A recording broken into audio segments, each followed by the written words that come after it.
Welcome to my YouTube channel. आज हम start करेंगे क्लास 10th की यह दंतुरित मुस्कान, जिसके कवि है नागार्जुन। अब हम उसका पहला काव्य करेंगे। तुम्हारी यह दंतुरित मुस्कान मृतक में भी डाल देगी जान, दूल्ही दूसर तुम्हारे ये गात, छोड़ कर ताला मेरी झोपड़ी में खिल रहे जलजात। परस पाकर तुम्हारा ही प्राण पिघल कर जल बन गया होगा कठिन पाषाण। छू गया तुमसे कि झरने लग पड़े सैफालिका के फूल, बास था कि बबूल। तो इसकी व्याख्या है कि कवि को बच्चे के नए नए निकले दांतों की मनमोहक मुस्कान में जीवन का संदेश दिखाई देता है।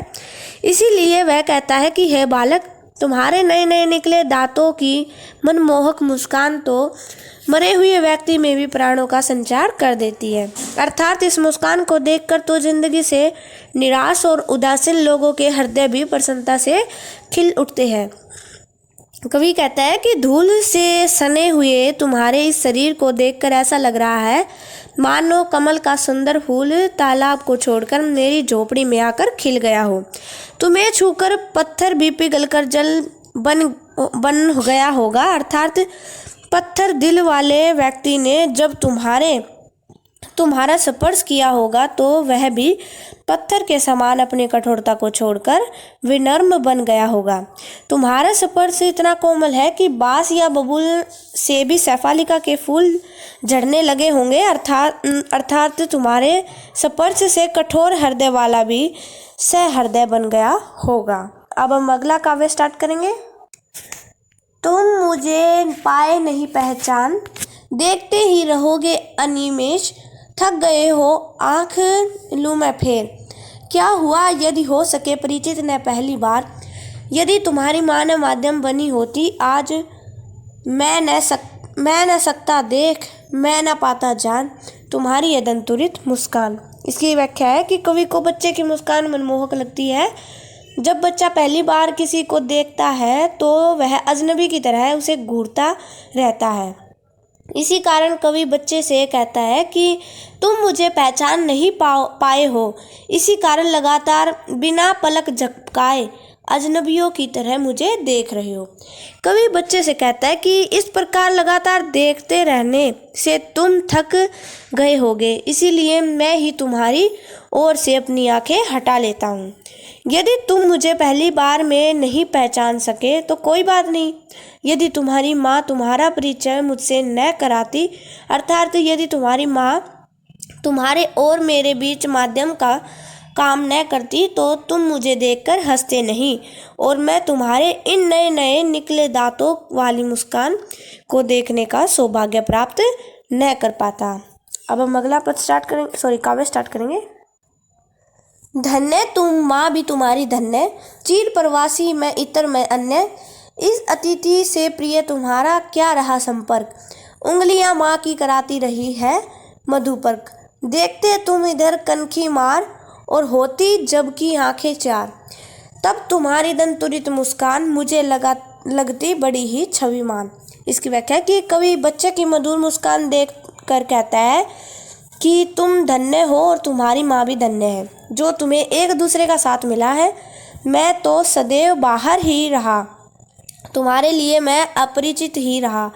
मैं तो सदैव अपरिचित ही रहा, मैं एक अतिथि हूँ। हे प्रिय, मुझसे तुम्हारी आत्मीयता कैसे हो सकती है। अर्थात मेरा तुमसे कोई संपर्क नहीं रहा। तुम्हारे लिए तो तुम्हारी माँ की उंगलियों में ही आत्मीयता है, तो जिन्होंने तुम्हें पंचामृत पिलाया, इसीलिए तुम उनका हाथ पकड़कर मुझे तिरछी नज़रों से देख रहे हो। जब तुम्हारी नज़रें मेरी नज़र से मिल जाती है तब तुम मुस्कुरा देते हो। उस समय तुम्हारे नए नए निकले दांतों वाली मधुर मुस्कान मुझे बहुत ही प्रिय लगती है। हमने यह दंतुरित मुस्कान पूरा कर लिया। अब हम फसल करेंगे, उसके 2 ही काव्य हैं, तो अब हम फसल का काव्य स्टार्ट करेंगे। एक के नहीं, दो के नहीं, ढेर सारी नदियों के पानी का जादू, एक के नहीं, दो के नहीं, लाख लाख कोटि कोटि हाथों के स्पर्श की गरिमा, एक की नहीं, दो की नहीं, हजार हजार खेतों की मिट्टी का गुणधर्म। इसकी व्याख्या है कि कवि ने इस बात को स्पष्ट किया है कि लहराती फसल को पैदा करने में प्रकृति और मनुष्य दोनों का ही पारस्परिक सहयोग होता है। इसीलिए वह कहता है कि फसल को पैदा करने में केवल एक दो नदियां ही नहीं अपितु अनेक नदियां अपना जल देकर उसकी सिंचाई करती हैं। उसमें केवल एक दो मनुष्यों का ही नहीं अपितु लाखों करोड़ों मनुष्य का परिश्रम मिलता है। और उसमें केवल एक दो खेतों का ही नहीं अपितु हजार हजार खेतों की मिट्टी का गुणधर्म मिलता है, तब खेतों में लहराती फसल पैदा होती है। इस प्रकार प्रकृति और मनुष्य दोनों के सहयोग से ही सृजन संभव होता है। अब हम अगला काव्य करेंगे फसल का।